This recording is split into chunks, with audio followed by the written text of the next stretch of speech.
أشهد أن لا إله إلا الله وحده لا شريك له وأشهد أن محمدا عبده ورسوله لا نبي بعده.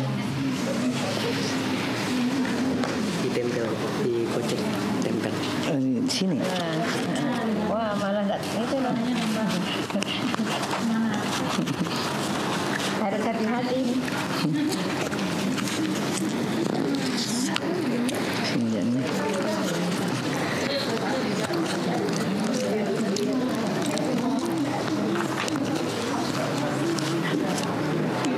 Ini anak-anak juga nakes.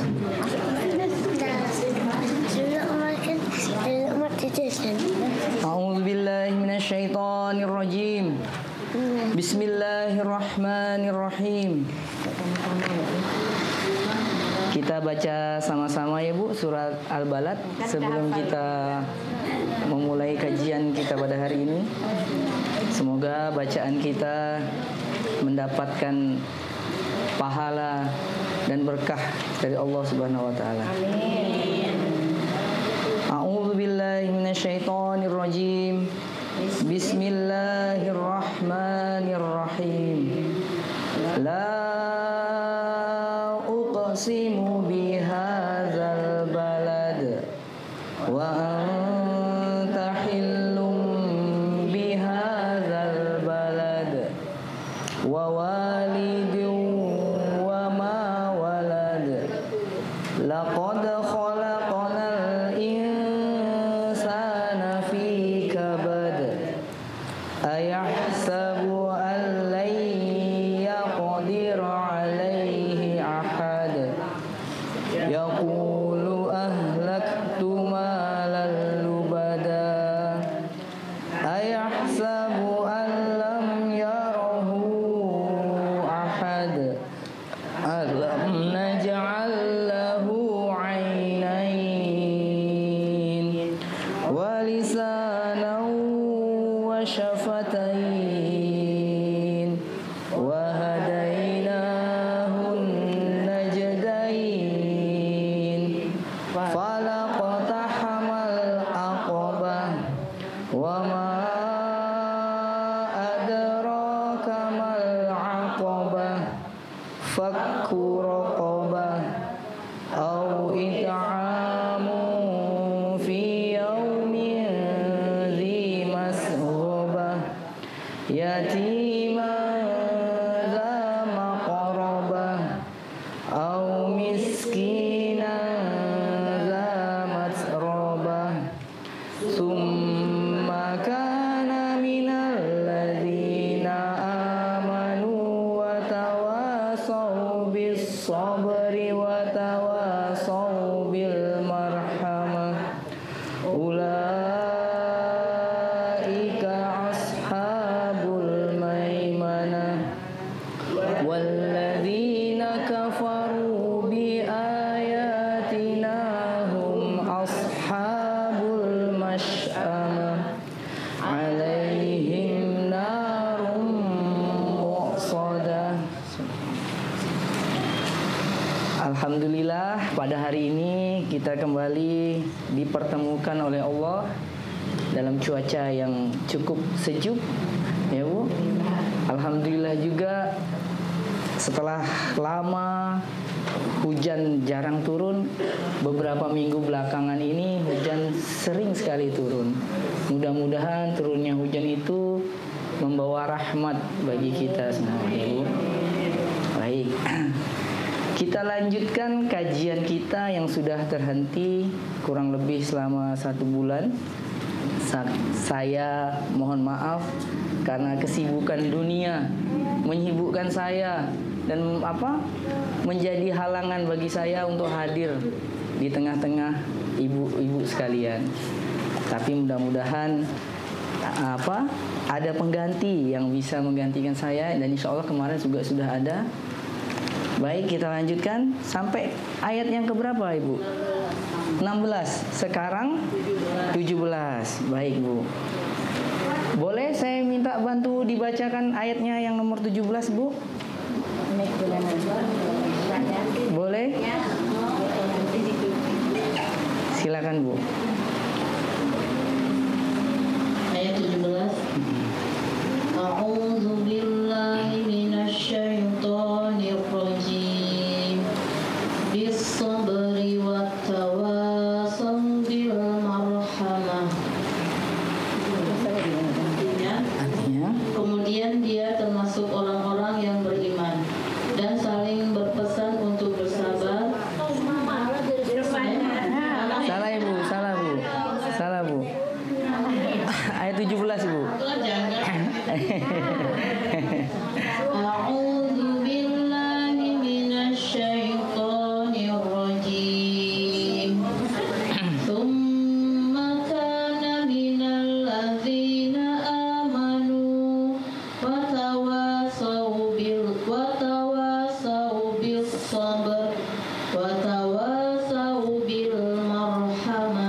kasih.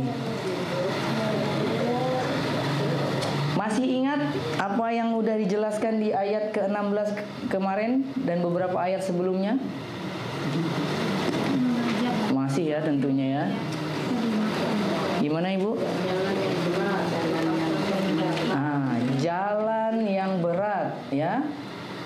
Kemudian Allah menggambarkan, memberi contoh ya, apa jalan yang berat itu yang mestinya kita tempuh.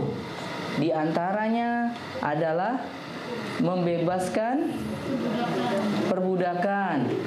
Kemudian apa lagi?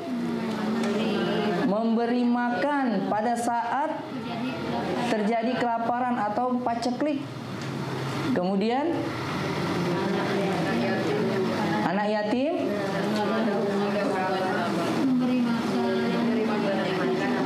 anak yatim, nah, ya, dan orang-orang miskin atau ada yang hubungan kerabat. Ya, fakir itu miskin ya Bu ya. Masih ingat ibu-ibu? Nah, masih ingat karena baca ya Bu.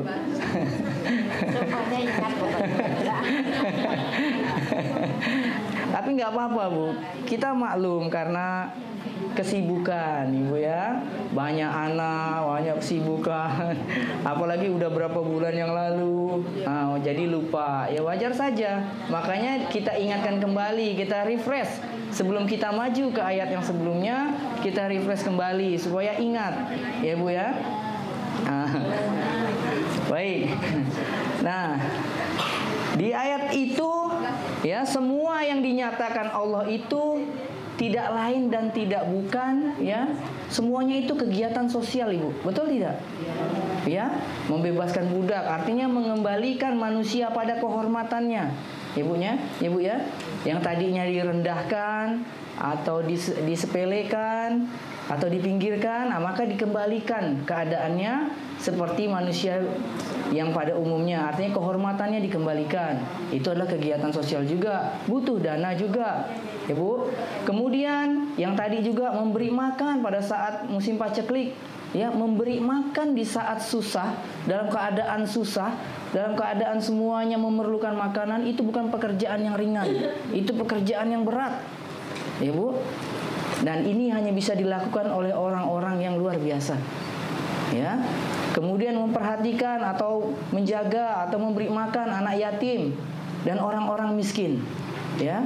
Ini juga bukan perbuatan pekerjaan yang ringan. Ibu. Nah, di ayat ke-17 ini Allah berfirman di awal ayatnya adalah ada kata summa. Summa, betul Bu? Summa, pakai huruf sa, summa. Iya betul? Nah, summa ini bermakna, ya Bu ya, apa? Bahwa kata selanjutnya itu adalah memiliki tingkatan atau level yang lebih tinggi dari sebelumnya. Ya, summa kemudian ini bukan menunjukkan waktu, tetapi menunjukkan level atau tingkatan. Ya, kata selanjutnya yang disebut itu adalah iman. Betul? Nah, dalam beramal itu syarat utama dan pertama yang harus dimiliki oleh kita itu adalah iman. Iman kepada Allah. Ya. Itu syarat utama. Syarat untuk apa? Untuk agar amal kebajikan atau amal soleh itu diterima oleh Allah. Ya. Agar mendapat ganjaran baik di dunia maupun nanti di akhirat. Ya Bu, tentunya kita berharap ya Bu ya, mendapat ganjaran yang terbaik oleh Allah. Ya, betul tidak? Ya Bu ya, semua amal yang kita lakukan, yang kita persembahkan semata-mata karena Allah, karena mengharapkan ridho Allah saja, tidak mengharap apapun. Nah, syarat utamanya itu harus ada iman. Ya, harus ada iman. Bagaimana jika orang yang melakukan kebajikan atau amal soleh itu tidak ada imannya? Kira-kira ya, mendapat ganjaran tidak? Betul? Dapat, betul? Tidak. Dapat tidak? Ada yang tengah-tengah?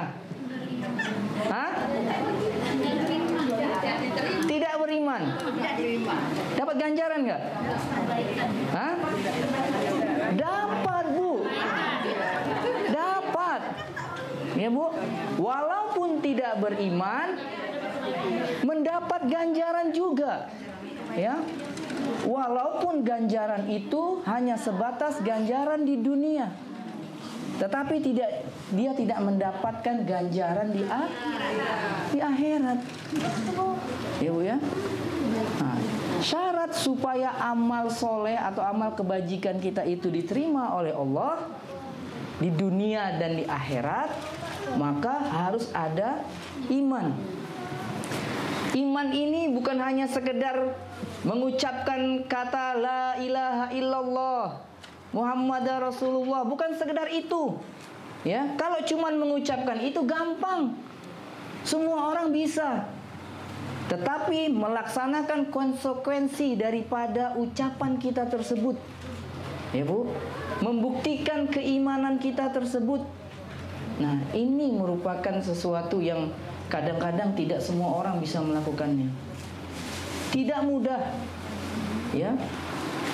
Perlu kesabaran, ya. Banyak sekali halangan, aral melintang banyak sekali. Nah, contoh mau datang ke sini, hujan lebat tadi ini, Bu. Saya bertanya tadi sama istri saya, ada yang datang nggak ya, Maya? Nah, biasanya kalau hujan lebat ini yang datang dikit, katanya. Alhamdulillah. Tapi alhamdulillah begitu saya sampai sini, kaget saya. Yang datang alhamdulillah banyak. Nah, saya yakin ibu-ibu tidak mengharap apapun, tak lain dan tak bukan hanya mengharapkan ridho Allah, mendapat ganjaran dari Allah. Ya, Bu? Betul tidak? Oh, betul. Betul ya. Nah, ini seperti apa yang telah Rasulullah sampaikan, ya. Di dalam hadis riwayat Muslim, Rasulullah itu berkata bahwasannya Allah itu tidak pernah menzolimi seorang muslim yang melakukan kebajikan atau amal soleh, kecuali ya mendapat ganjaran di dunia dan di akhirat. Namun apabila yang melakukan itu bukan orang muslim, ya artinya non muslim, maka Rasulullah berkata dia hanya akan mendapat ganjaran di dunia saja. Ya, Bu. Ganjaran di dunia itu apa?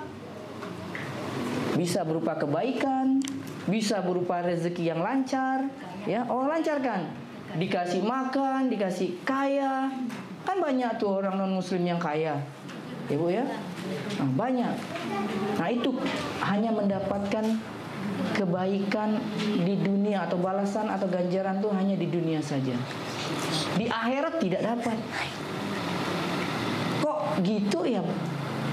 Nah, pasti ada bertanya, kok bisa begitu? Ya memang begitu. Ini aturan Allah. Saya bisa analogikan ya, Bu ya. Seorang yang kuliah mendaftar di sebuah universitas. Dia masuk ke universitas itu, daftar, bayar, kemudian kuliah. Ada juga orang yang tidak daftar, kemudian ikut kuliah. Ya, Bu ya. Belajar sama-sama. Ya, Bu ya. Sama-sama dapat ilmu. Namun ketika akan diwisuda, yang tidak mendaftar tadi apakah juga akan diwisuda? Tidak akan. Ilmunya mungkin dapat, ya, Bu, tapi tidak akan pernah diwisuda. Kenapa tidak diwisuda? Karena tidak terdaftar, tidak terregistrasi, ya, Bu, makanya tidak dapat ijazah.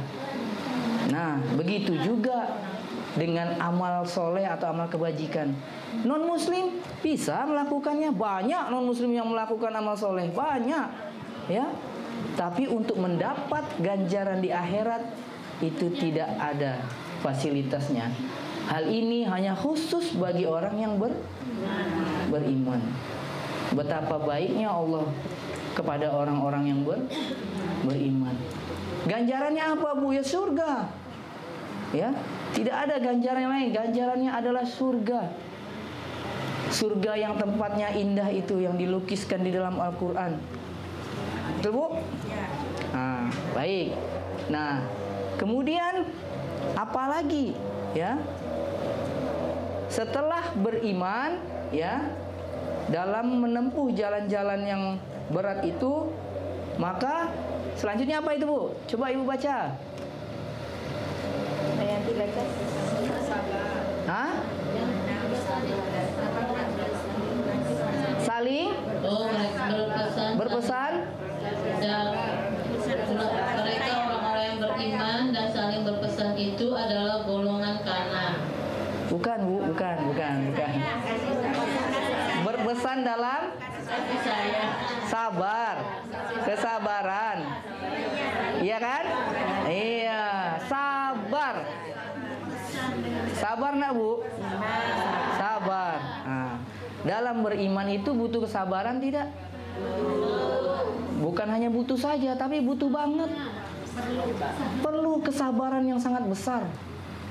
Ya, Bu? Mau sholat subuh, ya, sholat subuhnya jam berapa sekarang sholat subuh? Jam 4 lewat berapa? 15, 16, 17. Aduh, ada yang lebih tinggi? Anggap ya jam 4 lewat 15 ya, Bu. Nah, tentulah kita siap-siap sebelum jam tersebut. Betul nggak, Bu? Nah, jangan pula dibalik, bangun nih jam 15 lewat 4. Kan enggak bisa sholat subuh. Ya, Bu? Nah, jadi harus sabar bangun pagi, bangun subuh itu harus sabar. Ya, lagi enak-enaknya tidur, kita harus bangun, ya, mengorbankan waktu tidur kita. Ya tidak apa-apa kayak begitu, harus sabar. Ya, kan saya pernah bilang, ya, Bu, ya, sebelum kita meraih kesabaran harus ada apa dulu? Harus ada apa sebelum sabar itu kita raih? Hah? Agar kita bisa nilai sabar tuh harus ada apa? Harus ada ujian. Iya nggak? Harus ada ujian. Ada yang nggak ngadapin ujian? Semua yang hidup ini pasti menghadapi ujian dan macam-macam levelnya. Ya, ada yang diuji dengan suaminya, ada yang diuji dengan anaknya, ada yang diuji dengan mertuanya misalnya, ya, dan banyak sekali ujian-ujian tuh.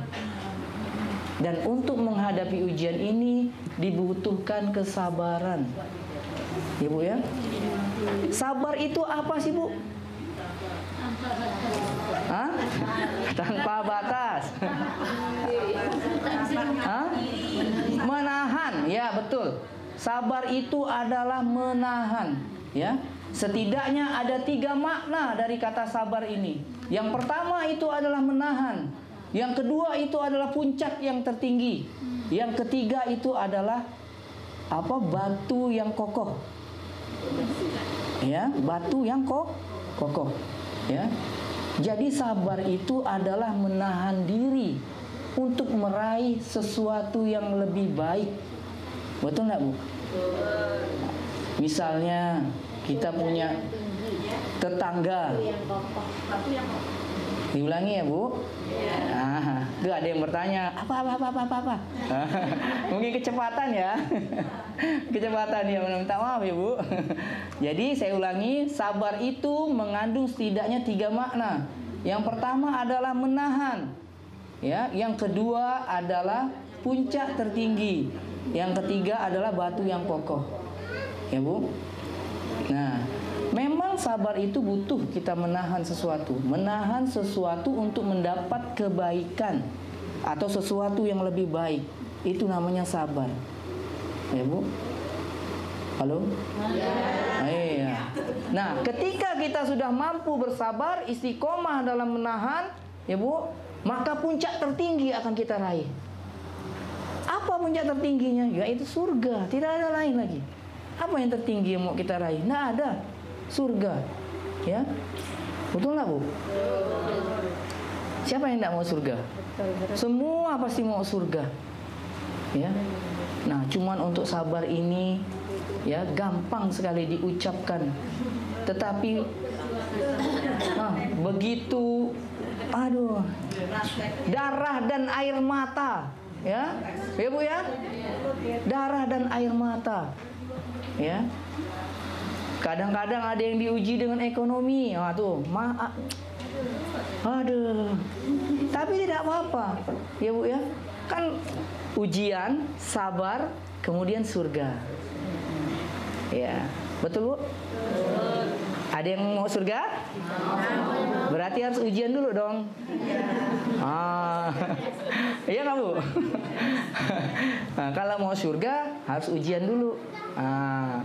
Jadi kalau kita dapat ujian, ya disyukuri. Berarti kita sedang menuju ke track yang betul nih. Ya, tracknya udah bener nih, dapat ujian berarti kita mau ke surga nih. Tinggal kita kuatkan sabar, ya Bu ya. Sabar, pokoknya sabar. Ada batasnya nggak? Ya nggak ada. Sabar itu ya sabar aja, nggak ada batasnya. Kadang-kadang orang ngomong, udah cukup sabar dah nih. Sabar itu ada batasnya kan? Tidak ada. Tidak ada batasnya sabar itu. Ya, sabar itu pahit tapi buahnya manis. Ada batasnya kan. Iya.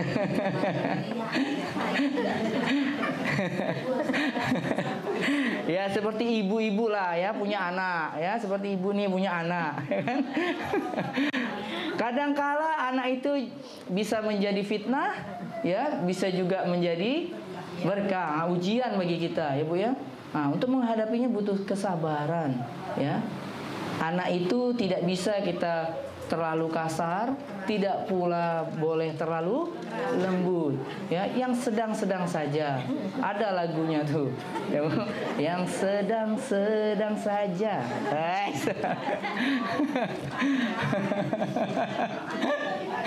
Aduh, intermezzo ya Bu.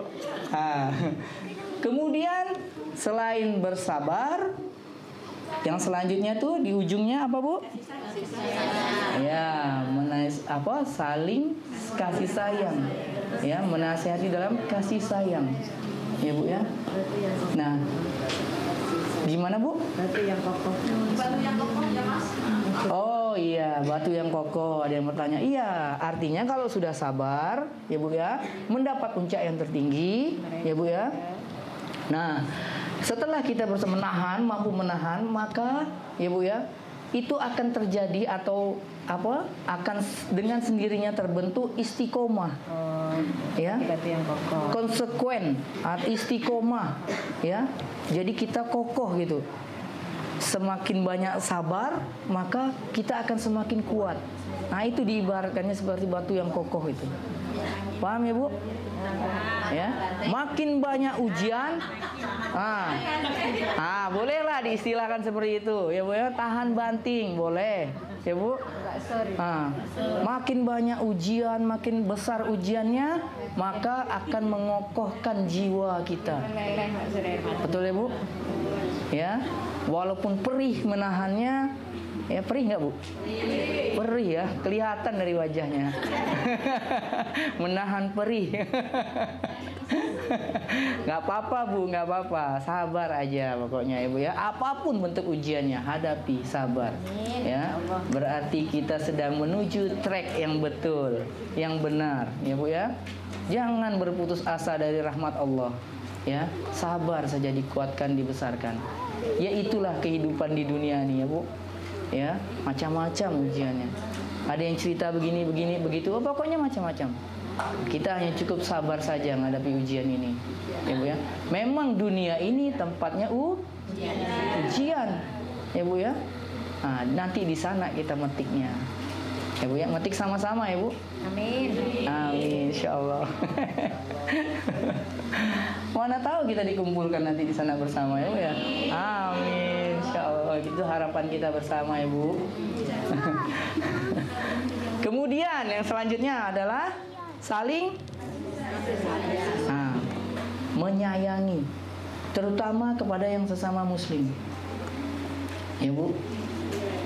Nah, jangan kita terhadap saudaranya tuh kadang-kadang banyak ya kejadian tuh menceritakan keburukannya saja, ya. Kayaknya nggak ada baik-baiknya, tetangga temannya nih nggak ada baik-baiknya, ya.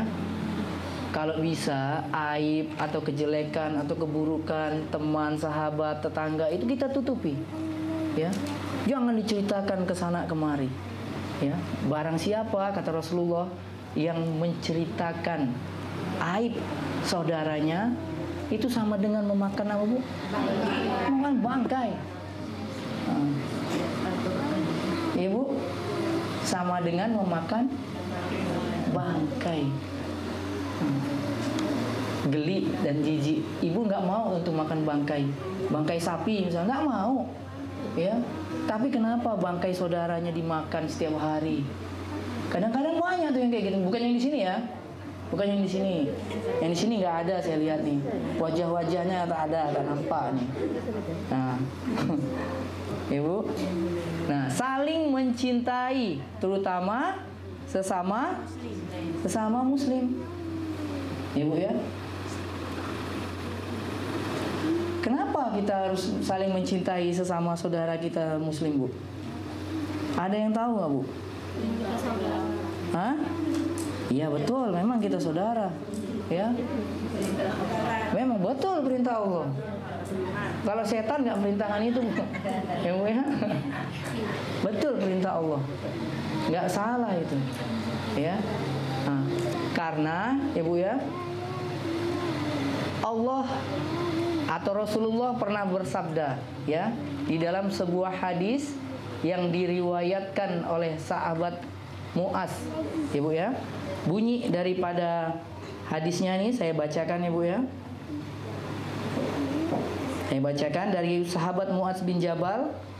Aku mendengar Rasulullah bersabda, Allah tabaraka wa ta'ala berfirman, kecintaanku pasti turun kepada siapa saja yang saling mencintai karenaku, siapa saja yang bermajelis karenaku, saling mengunjungi karenaku, dan saling berusaha karenaku. Maksudnya ku di sini adalah Allah, ya.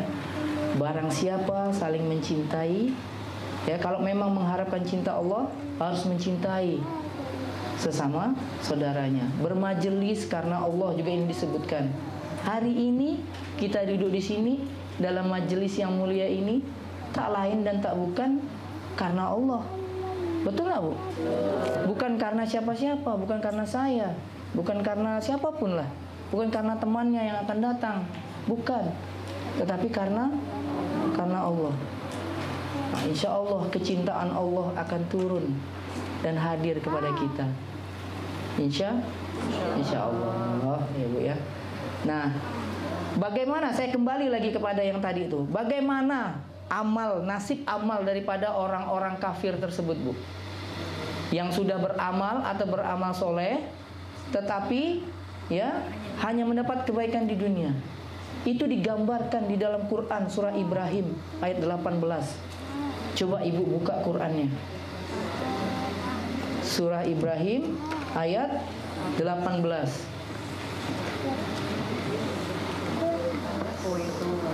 Sudah dapat? Surah Ibrahim itu surah keberapa? Surah ke-14. Ya betul. Ayatnya ayat 18. Coba tolong saya dibantu bacakan.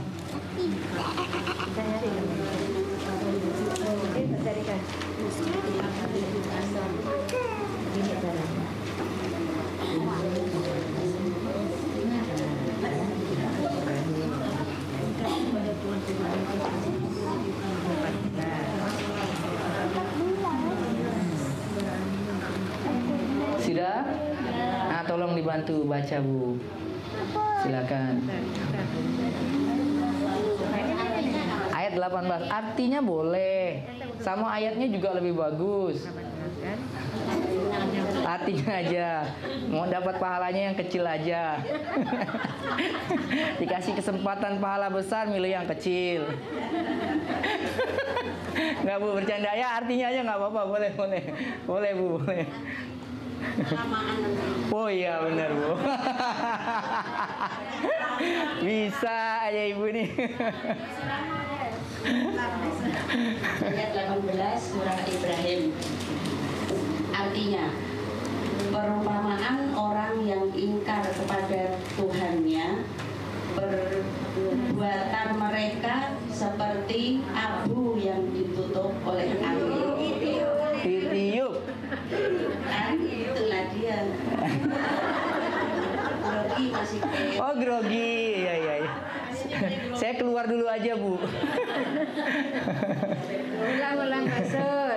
Perumpamaan orang yang ingkar kepada Tuhannya, perbuatan mereka seperti abu yang ditiup oleh angin keras.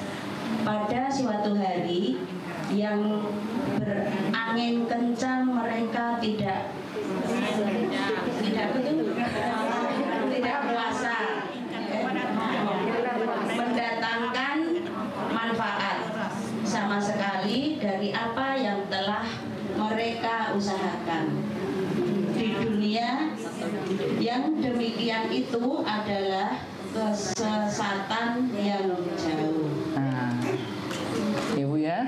Alhamdulillah. Jadi amal soleh itu ya, yang pertama dan utamanya itu harus dilandasi oleh iman. Ketika iman tidak ada atau tidak hadir, ya Bu ya, maka ia ibaratkan abu yang ditiup oleh angin yang kencang. Itu kata Allah, bukan kata saya. Abu tahu ya Bu, abu yang ringan tuh. Kalau kena angin gimana Bu? Terbang, ya Bu ya. Bukan abu yang tetangga tuh Ibu ya. Kalau abu yang tetangga kena angin langsung masuk angin dia. Tapi ini abu beneran ya. Ketika ditiup oleh angin, maka dia akan terbang, hilang, tidak berbekas amalnya. Nah, makanya kita bersyukur ya Bu ya, yang hadir di sini insya Allah memiliki iman, ya, insya Allah membuktikan pula keimanannya kepada Allah. Karena banyak sekali yang mengaku beriman, ya, tetapi perilakunya itu jauh daripada ya cerminan dari orang-orang yang beriman itu jauh, ya Bu ya. Mengaku beriman tapi sholatnya belang bonteng, sholatnya malas-malesan, ya, sholatnya di akhir-akhir waktu, itu pun kalau sholat. Nah, kalau orang yang beriman itu, ya, yang imannya kokoh itu, ya Bu ya, yang sudah mendapat ujian berbagai macam itu, ya, maka akan timbul rasa takut yang sangat besar kepada Allah. Takut sekali kepada Allah. Ibu saja ya, misalnya ini, ya, tadi pagi melakukan kesalahan misalnya, ya, di pasar berantem sama entah siapa pembeli yang lain atau sama penjualnya lah, ya, kemudian terjadi pemukulan misalnya. Kemudian siang harinya datang surat dari polisi, surat panggilan untuk BAP karena ibu sudah melakukan pemukulan atau penghinaan atau apa. Kira-kira ketika ibu mendapat surat itu senang seperti orang mendapat surat cinta, ataukah ibu takut? Takut. Yang manggil siapa? Polisi. Ya Bu ya. Padahal yang manggil hanya polisi. Hukuman polisi itu paling-paling berapa sih? Segitu-gitunya aja. Betul nggak Bu? Iya. Kenapa? Ya ketika Allah sudah panggil untuk sholat, kenapa ditunda-tunda? Ya. Ya nggak Bu?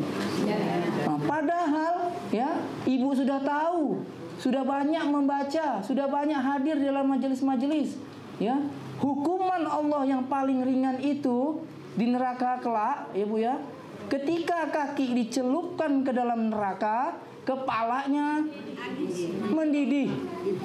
Itu hukuman yang teringan, yang paling ringan, ya. Kalau kepalanya mendidih, badannya jadi apa? Hah? Kepala ini mendidih, kira-kira badan ini gimana? Apakah, kenapa enggak, apa ya? Nah, dengan panggilan polisi yang begitu ya udah buat kita bergetar, bergegar gitu, ya. Tapi kenapa? Ya, takutnya kepada Allah itu tidak sebesar takutnya ketika menerima surat dari polisi. Ya, nah, coba ini difikirkan. Ya, kata Allah dalam Quran berkali-kali Allah bilang, ya, apa? Iman itu hanya bagi orang-orang yang berakal saja. Ya, Ibu. Halo. Nah, itu dia perumpamaannya. Saya hanya bisa menggambarkannya, Bu ya. Takutlah kepada Allah. Takut dengan setakut-takutnya. Dengan takut maka akan timbul taat. Ya, dengan takut akan timbul taat. Kalau orang Orang yang tidak takut mustahil akan taat kepada Allah, mustahil. Ya, kita taat kepada guru, taat kepada orang tua, ya karena takut dihukum oleh orang tua. Nah ini hukuman Allah udah jelas, gamblang. Tetapi kenapa kita masih sombong? Kenapa kita masih berlaku sewenang-wenang, masih melakukan kerusakan di muka bumi? Nah itu kita pertanyakan kepada diri kita, ya Bu ya. Masih aja menggosip, ya Bu. Masih saja banyak yang terjadi seperti itu. Nah, mudah-mudahan yang sedikit ini mendatangkan banyak manfaat, perubahan kepada diri kita, ya Bu ya. Dan mudah-mudahan ya yang sedikit ini bisa membawa kebaikan bagi kita semua. Nah, dan mudah-mudahan majelis kita pada hari ini diridhoi oleh Allah. Itu saja yang dapat saya sampaikan di ayat yang ke-17 ini. Insya Allah ya di pertemuan yang akan datang kita akan lanjutkan di ayat yang ke-18. Nah, itu nanti akan dibicarakan orang-orang yang masuk surga dan orang-orang yang masuk neraka. Ya Bu? Baik, saya akhiri. 15 menit udah saya akhiri dah.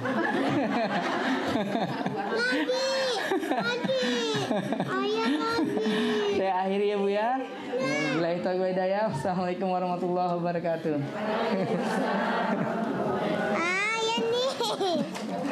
Alhamdulillah, makasih Dr. Devin. Mudah-mudahan bisa istiqomah dan istiqomah menjadi anak yang soleh ya. Ya, yang bisa membahagiakan orang tuanya yang di sampingnya ini ya. Baik Ibu, jazakumullah khairan katsira atas kehadirannya hari ini pulang awal. Biasa kan senang ya Bu kalau pulang awal ya. Untuk ini Rabu yang akan datang, kalau sampai Bude itu lupa untuk ini share ke grup undangan, pokoknya kalau nggak ada berita libur berarti ngaji ya Bu ya. Kadang-kadang Bude itu lupa, belum itu share ke grup gitu ya Bu ya. Kita tutup bersama dengan istighfar kafarah majlis. Mudah-mudahan ilmu yang kita dapat hari ini, tajwid maupun Al-Qur'annya bermanfaat ya Bu ya. Dan kita terus bisa meningkatkan kualitas bacaan Al-Qur'an, juga meningkatkan ibadah kita kepada Allah. Amin ya rabbal alamin. Disempurnakan duduk kita di sini, diampunkan dosa-dosa kita. Allah berikan kasih sayangnya, Allah berikan sakinah untuk kita, dan Allah ijabah doa-doa kita. Alhamdulillahirabbil alamin. Subhanakallahumma wa bihamdika asyhadu an la ilaha illa anta astaghfiruka wa atubu ilaik. Ila liqa fi amalillah billahi taufiq wal hidayah. Assalamualaikum warahmatullahi wabarakatuh. Waalaikumsalam warahmatullahi wabarakatuh.